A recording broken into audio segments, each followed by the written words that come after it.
문건 파동으로 허탈함을 들인 데 대해서 마음이 무겁고 송구스럽다. 오늘 박근혜 대통령의 신년 기자회견 앞부분에서 최근에 문건 파동과 관련된 박근혜 대통령의 발언이었습니다. 물론 큰 기대는 하지 않았습니다. 그러나 이 기자회견 내용을 들은 국민들이야말로 진심으로 허탈할 것입니다.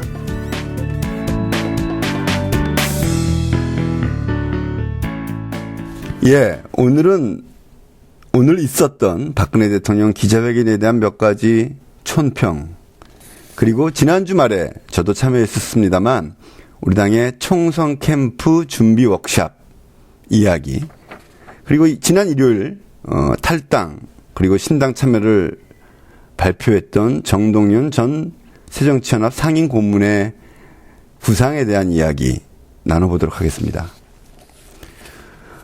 오늘 그 기자회견이 있기 전에 9시에 상무위원회에서, 물론 그때 당시 기자회견 문의야 다 정해져 있었겠지만 그래도 한 가닥 기대를 담아서 저는 이렇게 말씀드렸습니다. 장밋빛 비전을 이야기하기 전에 작금의 사태에 대해 사죄하고 강력한 조치를 취할 것을 천명해야 합니다. 대통령의 국정운영 태도가 바뀌지 않는 한 어떤 장밋빛 청사진도 실현되지 않을 것입니다. 사실 큰 변화를 기대하지는 않습니다. 이것이 솔직한 마음입니다. 만에 하나 몇몇에 대한 인사조치를 한다고 해도 큰 의미가 없습니다. 그간의 박 대통령의 생각과 태도를 볼 때 비서실장하고 몇몇 사람을 경질하고 교체한다고 해서 무엇이 크게 달라지겠습니까? 그래도 힘들고 답답해하는 국민을 생각해서 최소한의 응답을 해주어야 합니다. 이렇게 말씀드렸습니다. 그러나 역시 예상을 한치도 벗어나지 않았습니다. 질의응답에서 이런 이야기도 했죠. 문건 파동, 과학적 기법까지 동원해서 철저하게 수사한 결과 모두 허위고 조작이란 것이 밝혀졌다. 앞으로 공직기강을 바로잡겠다. 여러분 아시겠지만 지난 주말에 김영한 민정수석이 이 문건 유출과 관련해서 국회 출석을 거부하고 항명하다가 사퇴하는 일이 있었습니다. 이에 대해서 기자가 질문하니까 박근혜 대통령 말씀이 항명파동이라 생각지 않고 본인이 잘 알지도 못하면서 나가서 정치 공세에 쌓이지 않을까, 문제 키우지 않을까 하는 걱정에서 그렇게 한 것이라고 말했습니다. 김영한 수석을 두둔하고 대변하는 수준의 발언이죠. 아마도 박근혜 대통령은 결과적으로 잘 피해갔다, 잘 되었다라고 생각하는 것 같습니다. 박근혜 대통령은 국민이 진정으로 걱정하는 것이 무엇인지 모르거나 무시하는 것 같습니다. 아마 모르는 쪽에 가까운 것 같습니다. 기자 중에 한 사람이 장관들과 독대 또는 대면 보고 자리가 좀 적지 않느냐라는 지적이 있다라고 이야기했더니 박근혜 대통령은 옛날에는 전화도 없었고 이메일도 없었었는데 그래서 대면 보고가 중요했는데 지금은 그런 것들이 많으니 꼭 대면 보고가 필요하지 않다라고 얘기했습니다. 전화가 없었던 시절이 언제 얘기인지 잘 모르겠습니다. 조선시대 이야기인지요.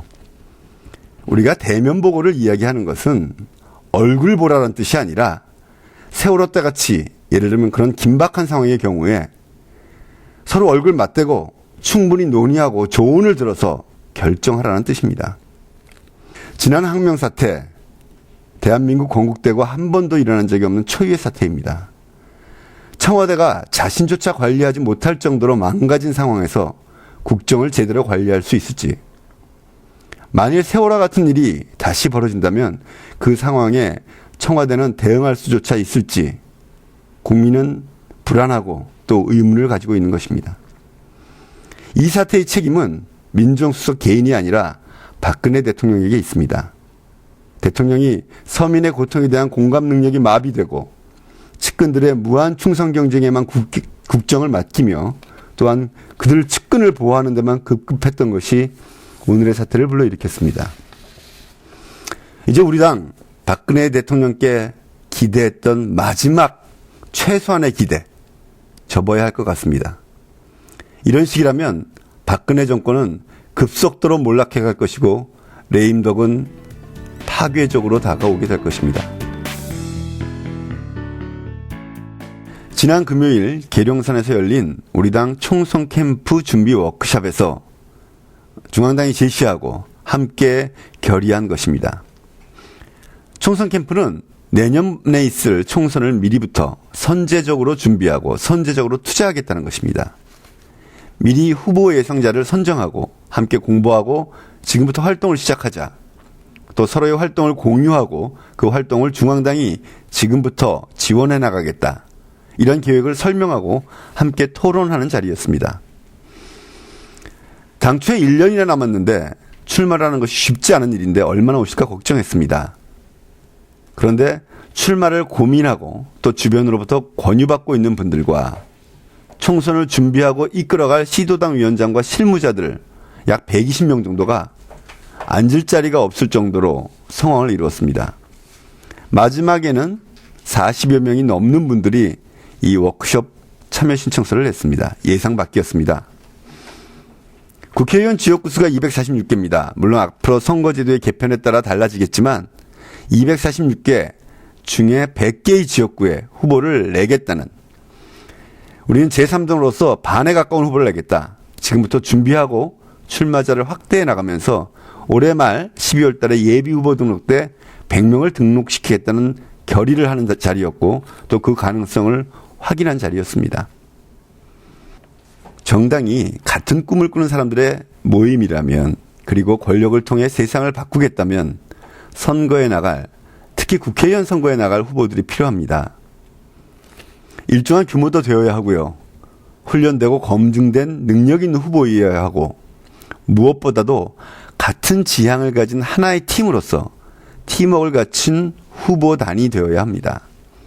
아무리 당 지지율이 높아도 출마할 후보가 없다면, 아무리 후보가 많아도 선거에서 이길 능력이 부족하다면, 아무리 개인이 훌륭해도 개인의 권력 의지만 충만하고 같은 비전을 가진 하나의 팀이 되지 못한다면 그 정당은 살아남을 수 없고 성장할 수 없고 그 함께 꾸는 꿈을 이룰 수 없을 것입니다.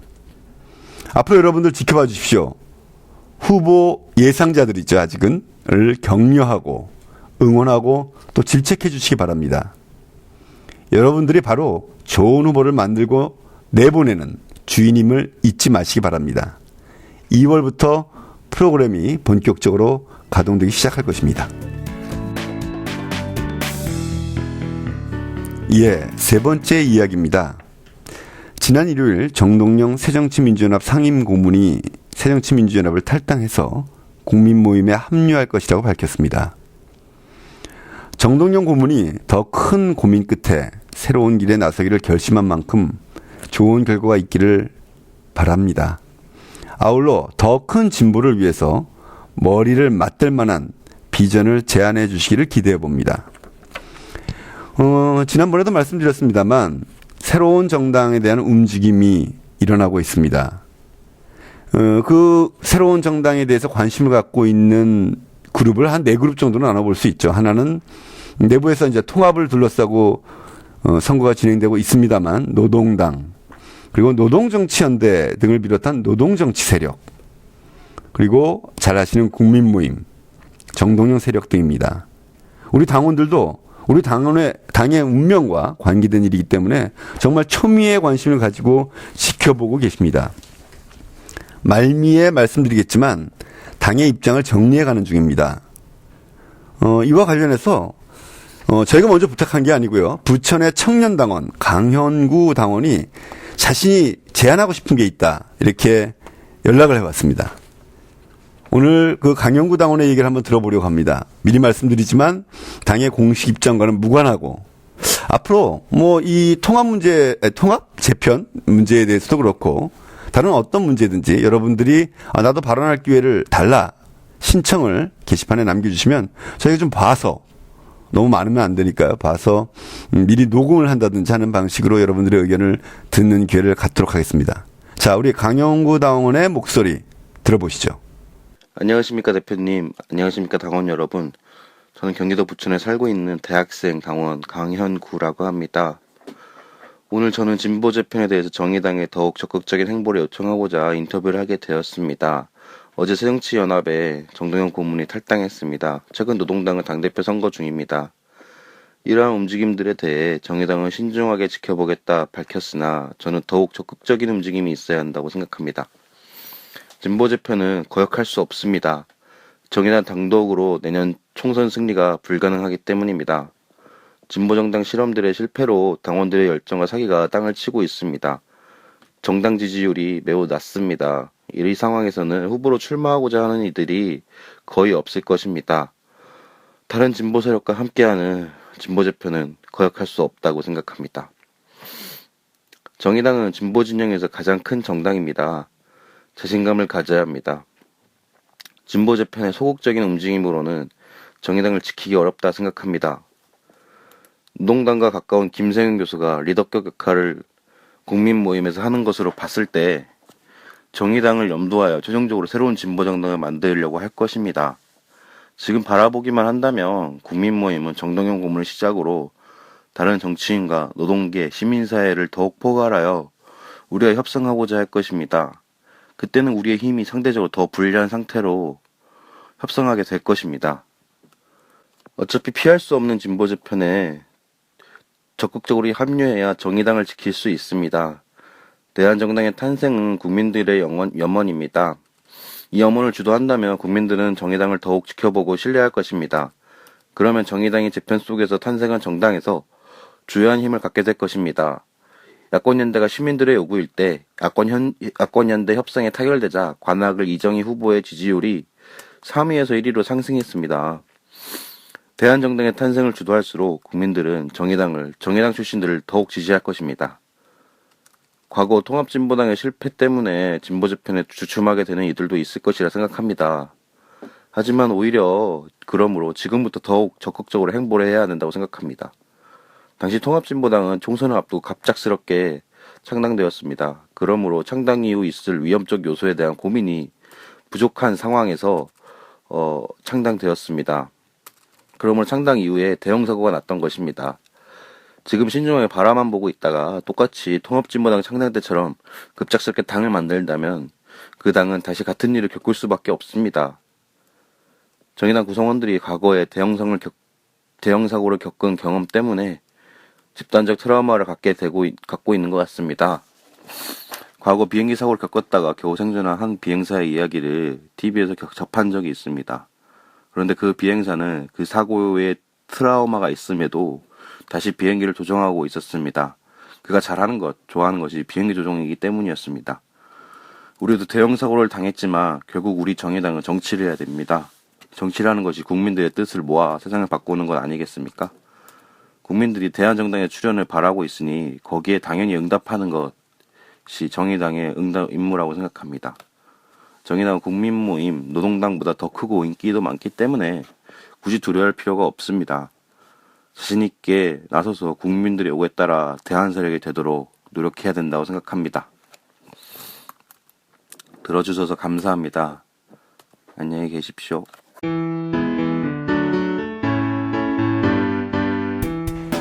1월 셋째 주 정의당 주간 일정입니다. 1월 13일 화요일 오전 8시 30분 의원총회가 국회 본청 217호에서 있습니다.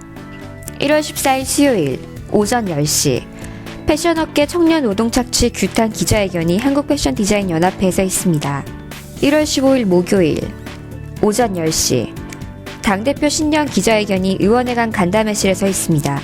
1월 17일 토요일 오후 2시 11차 전국위원회가 용산 철도회관에서 있습니다.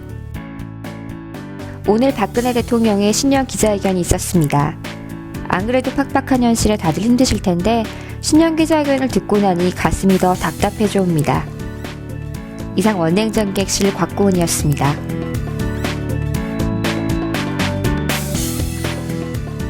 예, 이제 마무리할 시간입니다. 이번 주 목요일 15일입니다. 제가 정의당 대표로서 신년 기자회견을 합니다. 여러 가지 말씀을 드리겠습니다. 그리고 또 준비해가고 있는 중입니다. 그렇지만 앞서 말씀드린 소위 신당 움직임에 대한 당의 입장을 정리해서 말씀드릴 예정이고요. 그 기조를 미리 살짝 말씀드리면 이런 것입니다. 우리 당은 진보의 재편 확대에 주도적으로 나설 것이다. 물론 어떤 경우도 당원 대다수의 동의를 얻어야 하고 우리 당보다 작아지는 개편이 아니라 우리 당이 더 확대되어 나가는 방향이 되어야 한다. 앞서 말씀드린 4개의 그룹 모두 적극적으로 만나가면서 판단해 나갈 것이다. 그리고 우리의 구상을 다듬어 나갈 것이다. 호흡을 길게 하겠다. 과거 진보정치 통합재편의 실패를 반복해서는 안 될 것이다. 이런 생각을 가지고 있고 좀 더 다듬어서 기자회견 때 국민들께 말씀드릴 생각입니다. 이번 주 기자회견 여러분들도 관심 있게 지켜봐 주십시오. 다음에 뵙겠습니다.